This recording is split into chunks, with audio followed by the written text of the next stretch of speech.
परिवारवाद के ऊपर जवाब दे करके बुरे तरीके से फंस गए बिहार के नेता प्रतिपक्ष तेजस्वी यादव। अरुण भारती से लेकर के अशोक चौधरी ने तेजस्वी यादव को लताड़ दिया। आखिर क्यों? तेजस्वी यादव के एक बयान के बाद अरुण भारती, अशोक चौधरी सब इतने भड़क गए। आखिर वो बयान कौन सा था जिसके बाद अशोक चौधरी पूरे इतिहास को दोहराने लगते हैं? लालू प्रसाद यादव, राबड़ी देवी और साथ ही साथ साधु यादव, सुभाष यादव, तेज प्रताप यादव, मीसा भारती, रोहिणी आचार्य और तमाम जो लोग हैं उनका जिक्र करते हुए बड़े बड़े राज जो है वो खोल देते हैं। अब इन सभी चीजों के बाद अरुण भारती ने भी मोर्चा खोल दिया है। अरुण भारती ने तेजस्वी यादव के परिवार को लेकर के बड़ा सवाल खड़ा कर दिया है। आपको बताते चले तो बीते दिन एक बड़ा फैसला लिया गया। धार्मिक न्यास बोर्ड का जो सदस्य है वो सायन कुणाल को बनाया गया। सायन कुणाल किसी पहचान के मोहताज नहीं है। शांभवी चौधरी जो कि समस्तीपुर के सांसद है, उनके पति और अशोक चौधरी के दामाद हैं। आचार्य किशोर कुणाल जी जो हमारे बीच नहीं रहे, उनके ये बेटे हैं। अब इनको न्यास बोर्ड का सदस्य बनाया गया। इसके बाद ये सियासत गरमा जाती है। तेजस्वी यादव ने बड़ा हमला करते हुए सायन कुणाल को कहा दामाद आयोग बना देना चाहिए। एनडीए में जो लोग हैं अपने दामाद को किसी ना किसी पद पर जगह दे ही रहे हैं, तो इसका नाम दामाद आयोग रख देना चाहिए। इतने कहने की बस देरी थी कि उधर से अशोक चौधरी जो है वो भड़क जाते हैं। अशोक चौधरी कहते हैं कि वो मेरे दामाद होने से पहले आचार्य किशोर कुणाल जी के बेटे हैं। आचार्य किशोर कुणाल ने समाज के लिए कितना काम किया और इसके बाद तेजस्वी यादव ऐसा कह रहे हैं। उन्होंने क्या कुछ कहा ये भी हम आपको सुनवाएंगे, लेकिन अब इन सारे चीजों के बाद अरुण भारती का एक पोस्ट सामने आता है।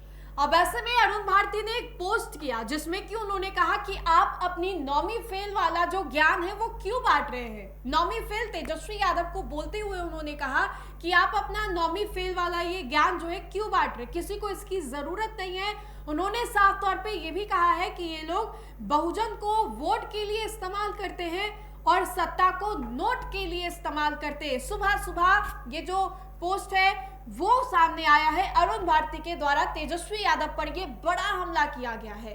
अब ऐसे में आपको बताएं तो अरुण भारती ने मोर्चा संभाल लिया है और उन्होंने साफ तौर पे करारा जवाब भी दिया है। ये जवाब इसलिए दिया गया चूंकि बीते दिन तेजस्वी यादव ने सिर्फ सायन कुणाल पर ही सवाल नहीं उठाए, मृणाल पासवान पर भी सवाल उठाए हैं, जिनको SC/ST का भी अध्यक्ष जो है वो बनाया गया है। नीतीश सरकार की ओर से ये बड़ा फैसला लिया गया और साथ ही साथ जीतन राम मांझी को उसी SC/ST कमेटी का उपाध्यक्ष बनाया गया, उनके दामाद को।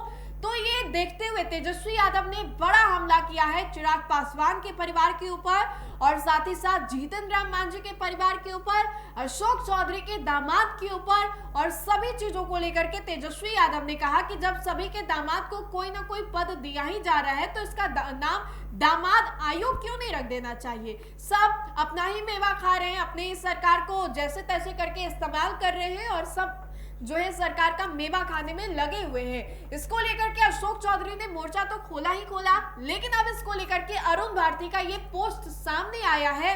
हालांकि आपको बताएं तो इस पोस्ट के बाद सियासत जो है वो भी गर्मा गई और कहा यह जा रहा है कि अब इसके बाद LJPR जो है वो रुकने वाली नहीं है, तेजस्वी यादव को जवाब जरूर देगी। तो इसलिए हमने कहा कि इस पूरे प्रकरण को लेकर के तेजस्वी यादव बुरे तरीके से फंस गए हैं। परिवारवाद का आरोप स्टार्टिंग से ही लगता आ रहा है तेजस्वी यादव RJD पर, चूंकि कई ऐसे जो उसके पार्टी के मेंबर्स हैं उनको टिकट दिया गया है, किस कारणवश दिया गया है इसको लेकर के तो सवाल खड़े ही होते हैं। कभी कभी रोहिणी आचार्य को लेकर के सवाल खड़े हो जाते हैं, तेज प्रताप यादव कैसे बिहार सरकार के मंत्री बन गए, फिलहाल तो वो पूर्व मंत्री है, लेकिन इसको लेकर के भी सवाल जो है वो खड़े होते हैं। लेकिन अब जब तेजस्वी यादव ने उस तार को छेड़ा है तो अब ये जो चीजें हैं वो और भी ज्यादा बढ़ने लगी है और अब अशोक चौधरी के बाद अरुण भारती ने ये पूरा मोर्चा जो है वो संभाल लिया है। तो अरुण भारती परिवारवाद के ऊपर जवाब देते हुए तेजस्वी यादव पर ये बड़ा हमला करते हुए नजर आ रहे हैं। बहरहाल इस पूरे वीडियो को लेकर के आप अपनी प्रतिक्रिया जरूर बताएं। बहुत बहुत शुक्रिया।